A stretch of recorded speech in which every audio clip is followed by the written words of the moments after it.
How does one relate what has been said about the 4 levels of speech and the way to speak to politics, especially our system of politics that we have in Trinidad and has been borrowed from the British system, yes, where there's a lot of cut and trust.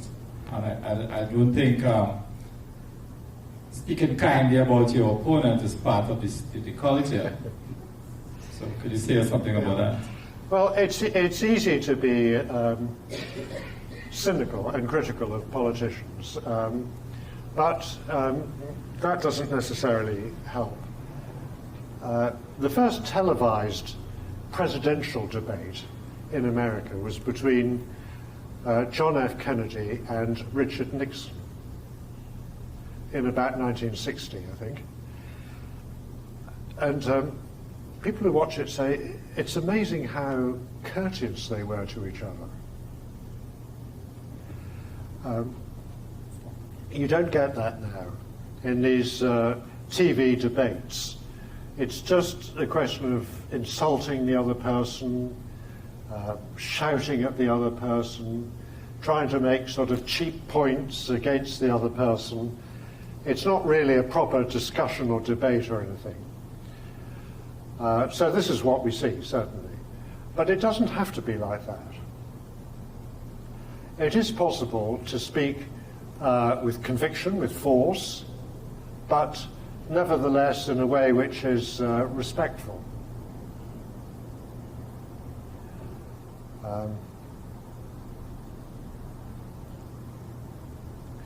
We had 2 politicians, one on the left, one on the right. One was the Chancellor of the Exchequer, we would call him, and the other was the Shadow Chancellor, the money man. Anyway, they were called together to have a discussion on the radio, a debate. So they were on the radio and they were criticising each other's policies and saying how wrong they were and so on. One of them brought his son along, a little boy, because he wanted the son to come to the BBC and see what it's like. And after they'd had their debate on the radio, they were quite good friends, and one of them had to stay on for another discussion on the radio. And he said to the other one, just look after my boy with you while I'm on the radio. And the man said, yeah, of course. So he looked after his opponent's son while this man was on the radio. And it's a rather touching story because it indicates that there's a humanity which is beyond politics. It doesn't have to be cheap and nasty. Now, I imagine the Trinidad Parliament is similar to the British Parliament, where there's a debate. And it's a beautiful thing, a debate, where the pros and cons are discussed and considered. At the end of the debate, there's a vote. The vote having been taken, there's a resolution. The process is a beautiful one. Now, yes, of course, it can get cheapened and tarnished by the way people approach that process and use that process.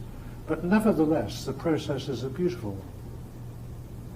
And people in positions of responsibility have to come forward and stand up and face questions and answer questions and give an account of what they've done. It's 1,000 times better than the dictator. 1,000 times better than the rule of the gun.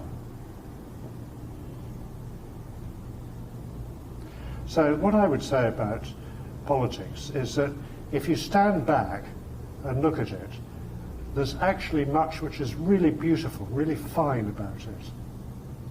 And it would be helpful if everyone was reminded of this, not just the people engaged in it as politicians, but everyone else as well. Because at the end of the day, we are the ones who buy the newspapers, who have these lurid headlines of one politician insulting another politician. If we were a bit more insistent on more civil speech, this kind of speech which we've been talking about, then it might encourage politicians to use that kind of speech.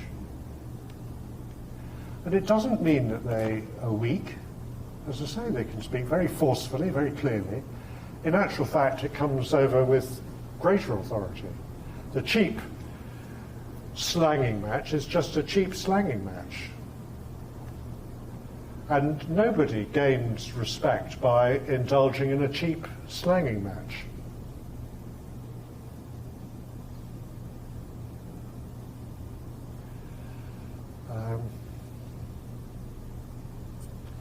So the Vedic maxim holds good. Speak the truth, speak it respectfully. Firmly, clearly, but respectfully. We would all benefit if this was understood more fully.